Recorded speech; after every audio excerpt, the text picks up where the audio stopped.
வணக்கம். தலைப்புச் செய்திகளை பார்க்கலாம். 18,000 கோடி ரூபாய் வறட்சி நிவாரணம் கோரிய கர்நாடகத்திற்கு 3,454 கோடி ரூபாய் விடுவித்தது ஒன்றிய அரசு.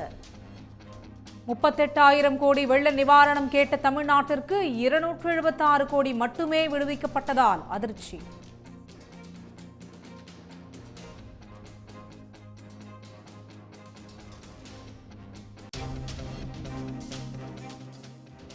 வெள்ள நிவாரண நிதி ஒதுக்கீட்டில் தமிழ்நாட்டை ஒன்றிய பாஜக அரசு வஞ்சிப்பதாக முதலமைச்சர் மு.க.ஸ்டாலின் கண்டனம். தமிழ்நாட்டிற்கு நிதியும் கிடையாது, நீதியும் கிடையாது என்ற பாஜக அரசின் போக்கை மக்கள் பார்த்து கொண்டுதான் இருக்கிறார்கள் என எச்சரிக்கை.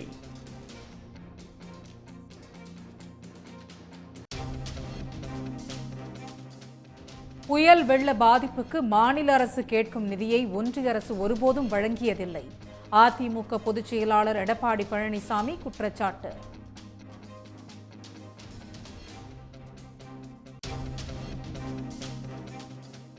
சென்னை மெட்ரோ ரயில் 2ஆம் கட்ட பணிகளுக்கு 3 ஆண்டுகளாகியும் ₹1 கூட நிதி ஒதுக்காத ஒன்றிய அரசு. மாநில அரசின் நிதியை கொண்டு மட்டுமே பணிகள் நடைபெறுவது தகவல் அறியும் உரிமை சட்டம் மூலம் உறுதியானது.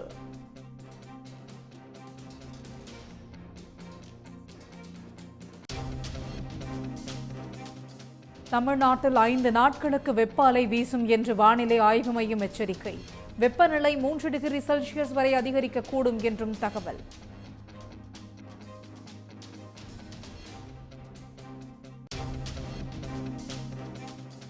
கொடைக்கானலில் குவிந்த சுற்றுலா வாகனங்களால் கடும் போக்குவரத்து நெரிசல். உதகையிலும் சாலையில் வரிசை கட்டி நின்ற வாகனங்கள்.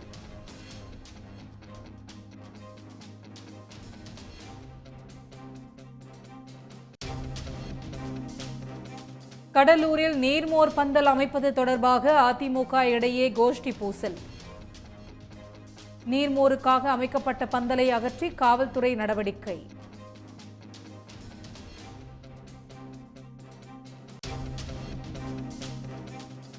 கரூரில் போலி மாணிக்க கல்லை 150 கோடி ரூபாய்க்கு விற்க முயன்ற கும்பல். 3 பேரை கைது செய்து வெள்ளியணை போலீசார் விசாரணை.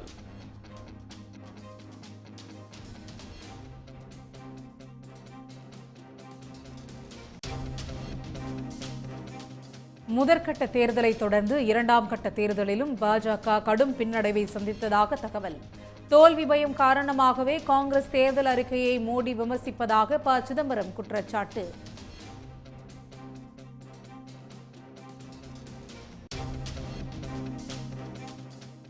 பறிமுதல் செய்யப்பட்ட சுமார் 5 கோடி ரூபாய் பணத்தை விடுவிக்க ஐஏஎஸ் அதிகாரியை தொடர்பு கொண்ட பாஜக வேட்பாளருக்கு சிக்கல்.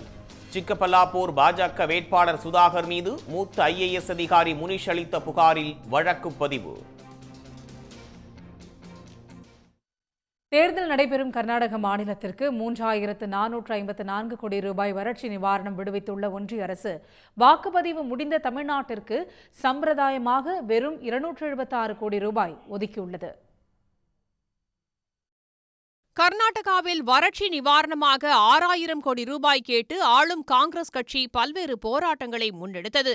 வறட்சி நிவாரணம் வழங்காததை கண்டித்து சில நாட்களாக ராகுல் காந்தி சொம்பை காட்டி பிரச்சாரம் செய்து வருகிறார். அதேபோல் நாடாளுமன்ற முதல் கட்ட தேர்தலில் பாஜகவுக்கு பெரும் பின்னடைவு ஏற்பட்டதாக தகவல்கள் பரவின. இந்த நிலையில் கர்நாடகாவுக்கு வறட்சி நிவாரணமாக 3,454 கோடி ரூபாயை ஒன்றிய அரசு விடுவித்துள்ளது. அதே சமயம் மிக்ஜாம் புயல் பாதிப்புக்கு தமிழ்நாடு அரசு 38,000 கோடி ரூபாய் கேட்டிருந்த நிலையில் சுமார் 276 கோடி ரூபாய் மட்டுமே விடுவிக்கப்பட்டுள்ளது. அதாவது மிக்ஜாம் புயல் மழை வெள்ள பாதிப்புக்கு 115 கோடியே 49 லட்சம் ரூபாயும், டிசம்பர் மாத மழை பாதிப்புக்கு 160 கோடியே 61 லட்சம் ரூபாயும் விடுவிக்கப்பட்டுள்ளது. தமிழ்நாட்டுக்கு நிதியும் கிடையாது, நீதியும் கிடையாது என ஒன்றிய பாஜக அரசு வஞ்சித்து வருவதாக முதலமைச்சர் மு.க.ஸ்டாலின் தெரிவித்துள்ளார். மிக்ஜாம் புயல் மற்றும் வெள்ள பாதிப்புக்கான நிவாரணமாக தமிழ்நாடு 37,907 கோடி ரூபாய் வழங்க கோரியதாக முதலமைச்சர் மு.க.ஸ்டாலின் தமது எக்ஸ் வலைதள பக்கத்தில் சுட்டிக்காட்டியுள்ளார். அதே நேரம் பாதிக்கப்பட்ட மக்களுக்கு உடனடி நிவாரணமாகவும் உள்கட்டமைப்புகளை மறுசீரமைக்கவும் தமிழ்நாடு மாநில பேரிடர் நிதியிலிருந்து 2477 கோடி ரூபாய் செலவு செய்துள்ளதாகவும் தெரிவித்துள்ளார். ஆனால் ஒன்றிய பாஜக அரசு வெறும் 276 கோடி ரூபாயை அறிவித்துள்ளதாக சுட்டிக்காட்டி முதலமைச்சர் மு.க.ஸ்டாலின் இதுவும் உச்சநீதிமன்றத்தை நாடிய பிறகே அறிவிக்கப்பட்டுள்ளதாகவும் கூறியுள்ளார். தமிழ்நாட்டுக்கு நிதியும் கிடையாது, நீதியும் கிடையாது என வஞ்சிக்கும் ஒன்றிய பாஜக அரசின் ஒவ்வொரு செயலையும் மக்கள் பார்த்து கொண்டுதான் இருக்கிறார்கள் என்றும் அவர் தெரிவித்துள்ளார்.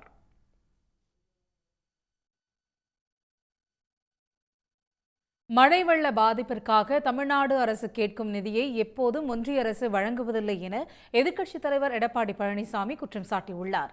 சேலம் மாவட்டம் எடப்பாடி கொங்கனாபுரம் பேருந்து நிலையத்தில் அதிமுக சார்பில் நீர்மோர் பந்தலை திறந்து வைத்து செய்தியாளர்களை சந்தித்த பழனிசாமி தமிழ்நாடு கேட்கும் நிதியை எப்போதுமே ஒன்றிய அரசு வழங்குவதில்லை என்று குற்றம் சாட்டினார்.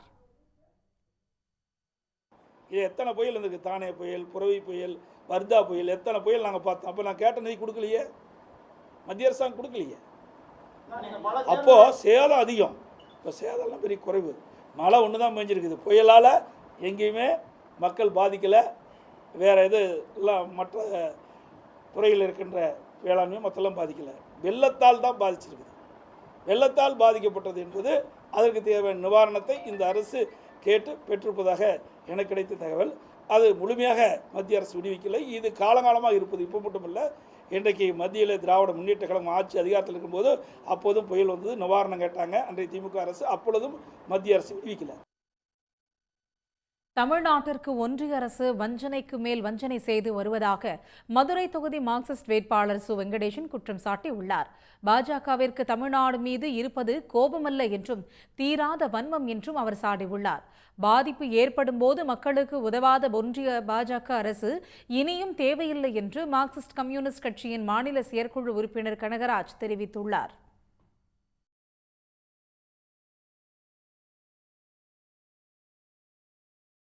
ஒரு 37,800 கோடி என்று சொல்கிற போது அதில் நீங்கள் 1000 கோடினா 4ல் ஒரு பகுதி, 38,000 கோடினா எவ்வளவு? அது மிக மிக அற்ப தொகையை கொடுத்தேன் என்கிற பேருக்காக கொடுத்துருக்காங்க.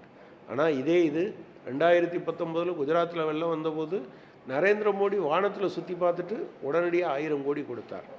தமிழ்நாட்டு மக்கள் மிக பெரிய அளவுக்கு நம்ம வரி கொடுக்குறோம், இதெல்லாம் செய்கிறோம். ஆனால் தமிழ்நாட்டுக்கு பிரச்சனை என்று வருகிற போது இதை பற்றி கவலைப்படாதவர்கள். ஒன்று பிஎம் கேர்ஸில் இருக்கிற ஃபண்டை அவங்க அந்த நேரத்தில் கொடுக்கல, இனிமேல் என்ன செய்ய போகிறாருன்னு தெரியல. இதனிடையே புயல் நிவாரணத்திற்கு 276 கோடி ஒதுக்கிய ஒன்றிய பாஜக அரசை கண்டித்து மார்க்சிஸ்ட் கம்யூனிஸ்ட் கட்சியின் மாநில செயற்குழு கூட்டத்தில் தீர்மானம் நிறைவேற்றப்பட்டுள்ளது. சென்னை மெட்ரோ ரயில் 2ஆம் கட்ட திட்டத்திற்கு பொது முதலீட்டு வாரியம் ஒப்புதல் அளித்து 3 ஆண்டுகளாகியும் ஒன்றிய அரசு நிதி ஒதுக்காதது தகவல் அறியும் உரிமைச் சட்டத்தின் மூலம் அம்பலமாகியுள்ளது. சென்னையில் மாதவரம் பால் பண்ணை முதல் சிறுசேரி சிப்காட், கலங்கரை விளக்க முதல் பூந்தமல்லி பணிமனை, மாதவரம் பால் பண்ணை முதல் சோழிங்கநல்லூர் வரை என 3 வழித்தடங்களில் 2ஆம் கட்ட மெட்ரோ பணிகள் நடைபெற்று வருகின்றன. உயர்மட்ட பாதை, சுரங்கப்பாதை, ரயில் நிலையங்கள் அமைப்பது என சுமார் 63,246 கோடி ரூபாய் செலவில் 116 கிலோமீட்டர் தூரத்துக்கு இந்த பணிகள் தீவிரமாக நடைபெற்று வருகின்றன. இந்த திட்டம் ஒன்றிய மாநில அரசுகளின் நிதி பங்கீட்டில் செயல்படுத்தப்பட வேண்டும். ஆனால் திட்டத்துக்காக ஒன்றிய அரசு இதுவரை நிதி ஒதுக்கவில்லை. இதனால் மாநில நிதியிலிருந்தே தமிழ்நாடு அரசு செலவினங்களை மேற்கொண்டு வருகிறது. இந்த நிலையில் சென்னை மெட்ரோ ரயிலில் 2ஆம் கட்ட திட்டத்துக்கு பொது முதலீட்டு வாரியம் ஒப்புதல் அளித்து 3 ஆண்டுகளாகியும் ஒன்றிய அரசு நிதி ஒதுக்காதது ஆர்டிஐ மூலம் அம்பலமாகியுள்ளது. பப்ளிக் இன்வெஸ்ட்மெண்ட் போர்டு, மத்திய அரசாங்கத்துக்கு கீழே இருக்கிற அந்த போர்டு 2021ஆம் ஆண்டே சென்னை மெட்ரோ ரயில் 2ஆம் கட்ட பணிகளுக்கு நிதி ஒப்புதல் கொடுத்துருக்குறாங்க. அதில் கிட்டத்தட்ட 15% அவங்க அவங்களுடைய ஷேர் இருக்குது, கவர்மெண்ட் ஆஃப் இந்தியாவுடைய ஷேர் இருக்குது. அதாவது 7,400 கோடிக்கு எங்களுடைய பங்களிப்பு இருக்கும் அப்படின்னு தெளிவாக குறிப்பிட்டிருக்காங்க. ஸோ இந்த ஒப்புதல் கொடுத்தோம் கிட்டத்தட்ட 3 ஆண்டுகள் நெருங்க போது இன்னும் எந்த ஒரு நிதி மத்திய அரசாங்கத்துக்கிட்ட சென்னை மெட்ரோ ரயில் கட்டப்பணிகளுக்கு நிதி அளிக்கவே இல்லை. இது பெரும் ஒரு ஏமாற்றமாக இருக்கிறது. குறிப்பாக பார்த்தீங்கன்னா மற்ற மாநிலங்களில் இருக்க பெருநகரங்கள் இல்லை 2ஆம் கட்ட நகரங்களுக்கே மத்திய அரசாங்கம் அதிக நிதியை ஒதுக்கி சென்னை மெட்ரோ ரயில் திட்டங்களை நிறைவேற்றும் போது மெட்ரோ ரயில் திட்டங்களை நிறைவேற்றும் போது சென்னை மெட்ரோ ரயில் 2ஆம் கட்ட பணிகளுக்கு வந்து நிதியே ஒதுக்காமல் இருக்கிறது ரொம்ப வருத்தமாக இருக்குது. 2ஆம் கட்டத்துக்கே வந்து இவ்வளோ தாமதம். கிட்டத்தட்ட 2017ஆம் ஆண்டு தமிழக அரசாங்கம் விரிவான திட்ட அறிக்கை வந்து மத்திய அரசாங்கம் வீட்டு வசதி நகர்ப்புற வளர்ச்சித்துறை கிட்ட கொடுத்துருக்காங்க. இப்போ 7 ஆண்டுகள், அடுத்து பப்ளிக் இன்வெஸ்ட்மெண்ட் போர்டு அப்ரூவல் கொடுத்து கிட்டத்தட்ட 3 ஆண்டுகள், கிட்டத்தட்ட இவ்வளோ ஆண்டுகள் கடந்து இந்த ஒரு திட்டத்துக்கே ஒப்புதல் கிடைக்கலன்னா மற்ற திட்டங்கள் கண்டிப்பாக வந்து முடங்கிவிடும். ஏன்னா எல்லா நிதியும் வந்து தமிழக அரசாங்கத்தினால் எடுத்து செய்ய முடியாது. அதனால் மத்திய அரசாங்கம் அவங்களுடைய நிதி பங்களிப்பை கண்டிப்பாக விடுவிக்கணும். இல்லைன்னா இது பெரிய ஒரு மக்கள் எடுத்த ஒரு பெரிய ஏமாற்றமாக பார்க்கப்படுது. இது வந்து 50-50 ப்ராஜெக்ட். ஸ்டேட் கவர்மெண்ட் வந்து ஒரு 50% ப்ராஜெக்ட் கொடுக்குறாங்க. ஒன்றிய அரசு 50% அதுக்கு ஃபைனான்ஷியல் சப்போர்ட்டை கொடுப்பாங்க. இது வந்து நிறைய லெவலில் இது வந்து விவாதிக்கப்படுகிறது. விரைவில் வந்து இது ஒரு டிசிஷன் எடுப்போம்னு சொல்லிட்டு 11th டிசம்பர் போன வருஷம் வந்து சொன்னாங்க. நான் நாடாளுமன்றத்தில் கேள்வி கேட்கும்பொழுது இப்பொழுது வந்து இந்த ரைட் டு இன்ஃபர்மேஷன் ஆக்டில் பதில் வந்து 27th மார்ச் 2024 27ஆம் தேதி மார்ச் கொடுக்கும்பொழுது என்ன எனக்கு சொன்னாங்களோ, டிசம்பரில் என்ன சொன்னாங்களோ அதே நிலைமை தான் நீடிக்கிறது. அதனால்தான் மாண்புமிகு முதலமைச்சர் மீட்டிங்லலாம் எல்லா மீட்டிங்லையும் சொல்லிட்டு வராங்க. இந்த செகண்ட் மெட்ரோ ரயில் ஃபேஸில் வந்து தமிழக அரசு அவங்களுடைய ஃபண்ட்ஸ் வந்து 12,000 கோடி 2024-25 பட்ஜெட்டில் வந்து ஒதுக்கியிருக்காங்க. அந்த ஃபண்ட்ஸை வச்சுக்கிட்டு இப்போ வந்து அந்த ப்ராஜெக்ட்டுக்கெலாம் வந்து டெண்டர்லாம் விடப்பட்டு அது வந்து எக்ஸிக்யூட் பண்ணிட்டு வராங்க.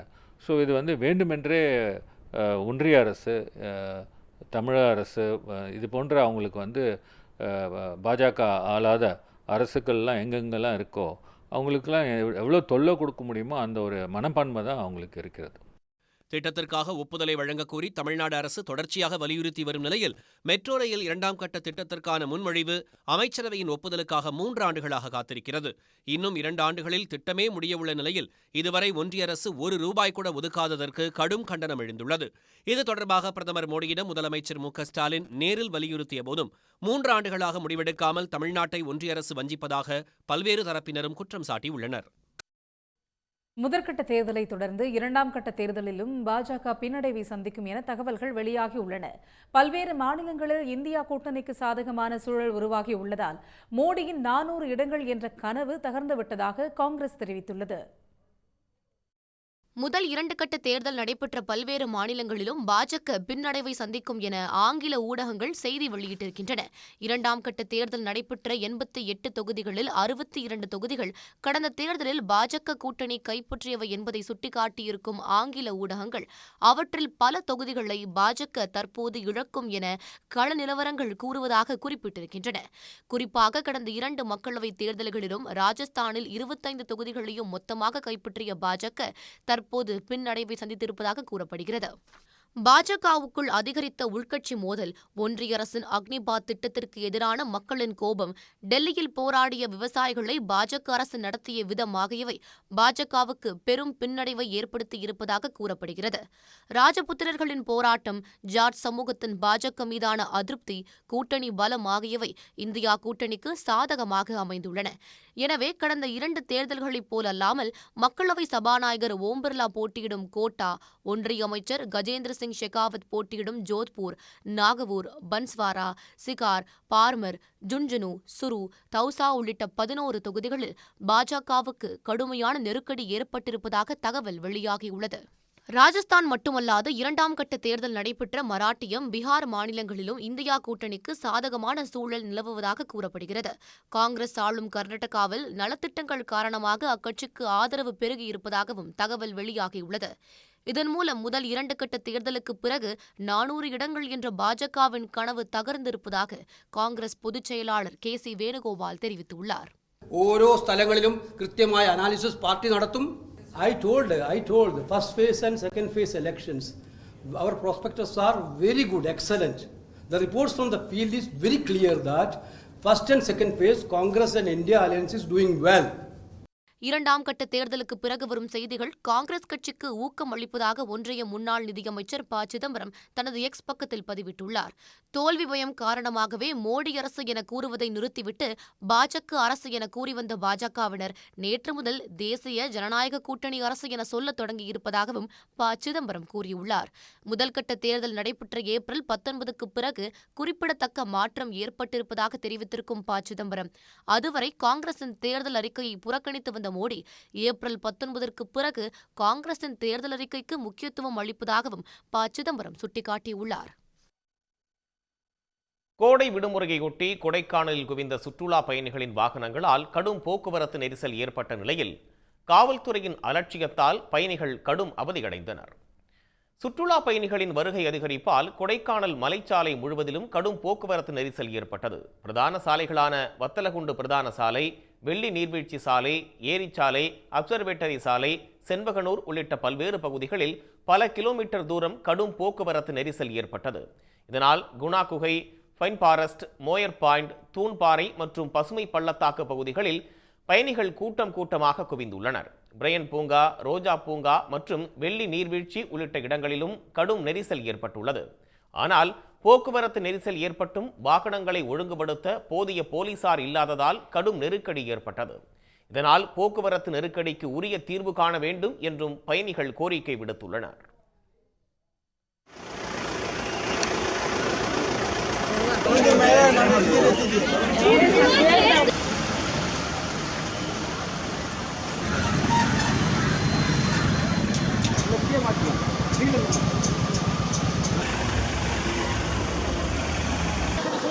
எடுத்துக்கலாம் முன்னாடி இருந்து.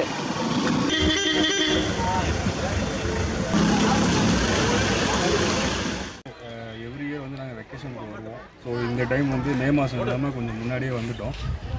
ஏன்னா மே மாதம் வந்து பயங்கர க்ரௌடாக இருக்கும். ஸோ இப்போ வரப்போ பார்த்தீங்கன்னா க்ரௌடு பயங்கரமாக இருந்துச்சு. நாங்கள் கீழேருந்து மேலே வரதுக்கு ஒரு 3 hours 4 hours மேலே ஆச்சு. ஸோ வந்து இந்த டிராஃபிக்ஸ்லாம் கொஞ்சம் கண்ட்ரோல் பண்ணால் நெக்ஸ்ட் மந்த்துக்கு பீப்புள்ஸ்லாம் வரத்துக்கு இன்னும் கொஞ்சம் நல்லாயிருக்கும். ஃபஸ்ட் இயர் வந்தோம், மே மாதம் நல்லா இருந்துச்சு. இப்போ இந்த இயர் வந்திருக்கோம். கொஞ்சம் டிராஃபிக் மட்டும் எங்கே போனாலும் எப்படியும் ஒரு 1 hour 2 hour ஆகுது சுற்றி பார்க்குறதுக்கு. அதனால் அந்த கண்ட்ரோல் பண்ணாங்கன்னா டிராஃபிக்லாம் சும்மா கொஞ்சம் கண்ட்ரோல் பண்ணாங்கன்னா நல்லாயிருக்கும். போலீஸ் ஒரு 2-3 பேர் நிற்கிறாங்க. இன்னும் கொஞ்சம் எக்ஸ்ட்ரா போட்டு கொஞ்சம் வேலாம் கரெக்ட் பண்ணி விட்டாங்கன்னா இன்னும் கொஞ்சம் நல்லாயிருக்கும். வரவங்க சுற்றி பார்க்குறவங்களுக்கு கொஞ்சம் ஃப்ரீயாக இருக்கும். தொடர் விடுமுறை காரணமாக உதகையில் குவிந்த சுற்றுலா பயணிகளால் நகர் முழுவதும் கடும் போக்குவரத்து நெரிசல் ஏற்பட்டது. சுமார் 5 கிலோமீட்டர் வரை வாகனங்கள் அணிவகுத்து நின்றதால் வாகன ஓட்டிகள் கடும் அவதியடைந்தனர். உதகை, குன்னூர், கோத்தகிரி, கூடலூர் வழியாக சுற்றுலா பயணிகளின் வருகையால் உதகையில் கடும் போக்குவரத்து நெரிசல் ஏற்பட்டது. கூடலூர் வழியாக வரும் சுற்றுலா பயணிகளின் பேருந்து மற்றும் வேன்கள் ஃபிங்கர் போஸ்ட் பகுதியில் நிறுத்தப்பட்டு அங்கிருந்து அரசு பேருந்து மூலம் சுற்றுலா தலங்களுக்கு அழைத்துச் செல்வதால் அவர்கள் கடும் அதிருப்தி அடைந்துள்ளனர். +2 தேர்வு எழுதியுள்ள மாணவர்கள் கல்லூரியில் என்ன படிப்பில் சேரலாம் என்பது குறித்து வழிகாட்டும் வகையில் தினகரன் நாளிதழ்கள் நடத்தும் கண்காட்சிக்கு மாணவர்கள் மற்றும் பெற்றோர்கள் மத்தியில் பெரும் வரவேற்பு கிடைத்துள்ளது. தினகரன் நாளிதழ் சார்பில் ஒவ்வொரு ஆண்டும் +2 தேர்வு எழுதிய மாணவர்களுக்காக கல்வி கண்காட்சி நடத்தப்பட்டு வருகிறது. கல்லூரியில் என்ன படிப்பில் சேரலாம் என்பது குறித்து மாணவர்களுக்கு இருக்கும் குழப்பங்களை தீர்க்கும் வகையில் நடைபெறும் இந்த கண்காட்சி நடப்பாண்டு சென்னை நந்தம்பாக்கம் வர்த்தக மையத்தில் தொடங்கி நடைபெற்று வருகிறது. 2 நாட்கள் நடைபெறும் கல்வி கண்காட்சியை தினகரன் நாளிதழ் மற்றும் சென்னை VIT பல்கலைக்கழகம் இணைந்து நடத்துகின்றன. தினகரன் நாளிதழின் நிர்வாக இயக்குநர் RMR ரமேஷ் முன்னிலையில் உயர்கல்வித்துறை அமைச்சர் பொன்முடி, சென்னை VIT சார்பு துணைவேந்தர் தியாகராஜன், ரெமோ கல்லூரி இயக்குநர் ரித்திக் பாலாஜி ஆகியோர் குத்து விளக்கு ஏற்றி கண்காட்சியை தொடங்கி வைத்தனர். தரத்தையும் வலுப்படுத்த வேண்டும் என்பதற்காக இது எண்ணிக்கை வளர்ந்தால் போராது, தரமும் வளர வேண்டும். அதற்காகத்தான் தரத்தை வளர்ப்பதற்காக நான் முதல்வன் திட்டத்தையும் முதலமைச்சர் அவர்கள் அறிமுகப்படுத்தி IIT போன்ற நிறுவனங்கள் இந்த கண்காட்சியிலே இந்த IIT போன்ற எல்லா கல்லூரிகளினுடைய நிகழ்வுகளையும் வரவழைத்து தினகரன் அவர்கள் மூலமாக இந்த செய்திகளை கொண்டு செல்வது மிக பாராட்டுக்குரிய ஒன்று. குறிப்பாக செய்தித்தாள்கள் கல்வி வளர்ந்ததுன்னு சொன்னால் பொது அறிவும் வளர வேண்டும் என்ற உணர்வோடு தான் தினகரன் அந்த பத்திரிகை இந்த கல்வி வளர்ச்சிக்காக இந்த கண்காட்சி நடத்தியிருப்பது மிகவும் பாராட்டுக்குரிய ஒன்று. இந்த கண்காட்சியில் 75க்கும் மேற்பட்ட கல்லூரிகளின் அரங்குகள் அமைக்கப்பட்டுள்ளன. சென்னை, திருவள்ளூர், காஞ்சிபுரம் உள்ளிட்ட பல்வேறு மாவட்டங்களிலிருந்து மாணவ மாணவிகள் தங்களது பெற்றோருடன் கண்காட்சிக்கு வருகை தந்து ஆலோசனை பெற்று செல்கிறார்கள். மாணவர்களின் வசதிக்காக இலவச பேருந்து வசதியும் செய்யப்பட்டுள்ளது. குவாலிஃபிகேஷன் என்ன ஆக்டிவிட்டீஸ் நடக்குது, ஸ்டூடெண்ட்ஸுக்கு என்னெல்லாம் கோர்ஸ் ஆஃபர் பண்ணுறாங்க, லேபரேட்டரி ஃபெசிலிட்டிஸ் என்ன இருக்குது, அந்த கோர்சஸ் படித்தா அவங்களுக்கு வேலை வாய்ப்புகள் எப்படி இருக்கும், எந்த மேல் படிப்பு படிக்கலாம், ஸ்டார்ட் அப்பு, என்டர்பிரினியர்ஷிப் அப்படியெல்லாம் பண்ணலாமா அப்படின்ற ஒரு விஷயத்தெல்லாம் இங்கே தெரிஞ்சுக்கிறதுக்கு ஒரு வாய்ப்பு இருக்குது. இப்போ என்ன கோர்ஸ் பண்ணுறது என்னங்கிறது ஒவ்வொரு காலேஜாக போயிட்டு இண்டிவிஜுவலாக நாங்கள் என்கொயரி பண்ணுறதை விட இங்கே we can able to see all the courses and colleges which are present. அதில் we can evaluate. இப்போ பார்த்தீங்கன்னா ஒரே கோர்ஸுக்கு 2-3 காலேஜஸ் இருக்குது. ஈஸியாக நாங்கள் கம்பேரிட்டிவ் பண்ணி which is the best அப்படிங்கிறத கொஞ்சம் அது பண்ணலாம். ப்ளஸ் அந்தந்த ஸ்டாஃப்ஸும் நல்லா எக்ஸ்பிளைன் பண்ணுறாங்க. இது ரொம்ப அதுவும் this is the right time actually, vacation time. I came for my daughter actually. It's a very useful expo which is need to be conducted on every year. That's what our opinion is. இந்த கல்வி கண்காட்சியில் பொறியியல், மருத்துவம், விமான தொழில்நுட்பம், animation, அயல்நாட்டு கல்வி, கலை அறிவியல், நர்சிங், ஊடகம், ஹோட்டல் மேலாண்மை, கட்டிடக்கலை, புகைப்பட கல்வி, வர்த்தக கல்வி, ஆடை வடிவமைப்பு உள்ளிட்ட பல்வேறு துறைகள் சார்ந்த படிப்புகள் குறித்து மாணவ மாணவிகளுக்கு விளக்கமளிக்கப்பட்டது. மேலும் படித்த பின் வேலைவாய்ப்பு கிடைப்பது தொடர்பாகவும் மாணவர்களுக்கு விளக்கமளிக்கப்படுகிறது. 27 and 28 இது நடந்துட்டு இருக்கு. இப்போது நான் இங்கே நிறைய எக்ஸ்ப்ளோர் பண்ணுறேன், நிறைய காலேஜஸ் பற்றி தெரிஞ்சுக்கிறேன். ஒரு ஐடியாவாக எனக்கு கிடைக்குது என்ன காலேஜுக்கு எதை சூஸ் பண்ணலாம் அப்படின்ட்டு ஒரே பிளாட்ஃபார்மில் என்னால் இதெல்லாம் கற்றுக்க முடியுது. So thank you for Dinakaran. இங்கே என்ன ஒரு பெனிஃபிட்னா, நீங்கள் ஒரு இன்ஸ்டியூட்டாக போய் சர்ச் பண்ணுறதோட இங்கே எக்ஸ்போவாக வந்தால் இங்கே நிறைய இன்ஸ்டியூட் நிறைய காலேஜஸ் இருக்குது. ஸோ அங்கே நீங்கள் போய் உங்கள் ஐடியாஸ் என்னென்ன இருக்குது அப்படின்றத கெயின் பண்ணிக்கலாம். ஸோ எதுக்குள்ளே போனால் உங்கள் ஃபீல்டு நீங்கள் பெட்டராக வரலாம் அப்படின்றதும் இங்கே நிறைய ஐடியாஸ் கெயின் பண்ணிக்கலாம். எந்த படிப்பை தேர்வு செய்வது என்பது பற்றி மட்டுமின்றி வங்கியில் கல்வி கடன் பெறுவதற்கான வழிமுறைகள் குறித்தும் கல்வி கண்காட்சியில் மாணவர்களுக்கு விளக்கமளிக்கப்படுகிறது. பட்டப்படிப்பு குறித்து அனைத்து தகவல்களையும் ஒரே இடத்தில் பெறும் வகையில் அமைக்கப்பட்டுள்ள இந்த கண்காட்சிக்கு மாணவர்கள் மற்றும் பெற்றோர்கள் வரவேற்பளித்துள்ளனர். பெங்களூரு ராமேஸ்வரம் கஃபே குண்டுவெடிப்பு வழக்கில் கைது செய்யப்பட்ட மதீன் என்பவரை சென்னை அழைத்து வந்து என்ஐஏ அதிகாரிகள் விசாரணை மேற்கொண்டனர். பெங்களூருவில் உள்ள ராமேஸ்வரம் கஃபே உணவகத்தில் கடந்த மார்ச் 1ஆம் தேதி குண்டுவெடிப்பு சம்பவம் நடந்தது. இதில் 9 பேர் காயமடைந்தனர். இந்த குண்டுவெடிப்பு வழக்கில் முஷாபீர் ஹுசைன் ஷாஹிப், அப்துல் மதீன் அகமது தாகா ஆகிய 2 இளைஞர்கள் கைது செய்யப்பட்டனர். அவர்கள் சென்னை உள்ளிட்ட இடங்களில் சில நாட்கள் தங்கியிருந்ததாக விசாரணைக்கு பின்னர் தகவல்கள் வெளியாகின. இந்த நிலையில் சென்னை திருவல்லிக்கேணியில் உள்ள ஒரு பாழடைந்த தியேட்டரில் வைத்து மதீன் என்ற இளைஞரிடம் என்ஐஏ அதிகாரிகள் விசாரணை நடத்தினர். கர்நாடக பதிவு எண் கொண்ட காரில் வந்த என்ஐஏ அதிகாரிகள் 1 மணி நேரம் விசாரணை நடத்தினர். விசாரணைக்கு பின் இளைஞரை அதிகாரிகள் என்ஐஏ அலுவலகத்திற்கு அழைத்துச் சென்றனர்.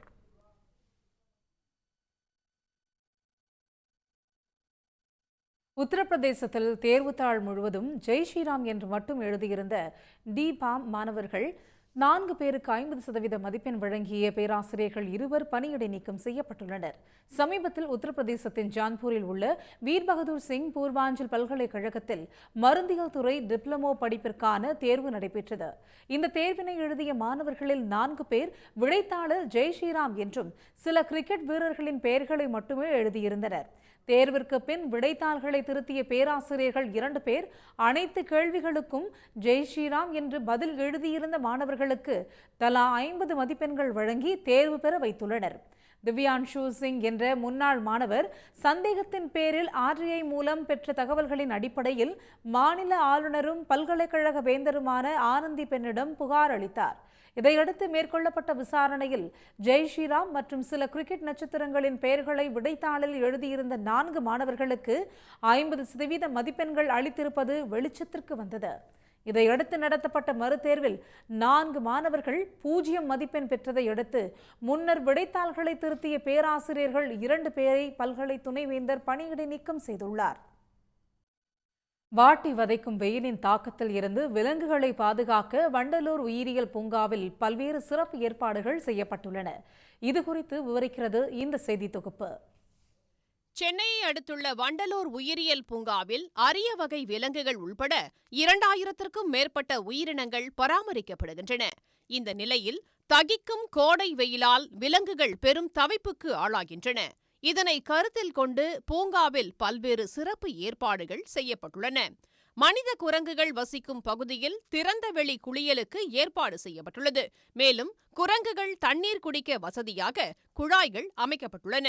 விலங்குகளின் உடல் சூட்டை தணிக்க தர்பூசணி, கிர்னி பழம் உள்ளிட்டவற்றுடன் இளநீர் போன்ற சாறுகளை சேர்த்து குளிர்பதன பெட்டியில் வைத்து விலங்குகளுக்கு வழங்குகின்றனர். பறவைகளின் இருப்பிடத்தை சுற்றி ஜன்னல் அமைத்து கோணிப்பை கட்டப்பட்டு கோடை ஷவர் குளியல் ஏற்பாடு செய்யப்பட்டுள்ளது.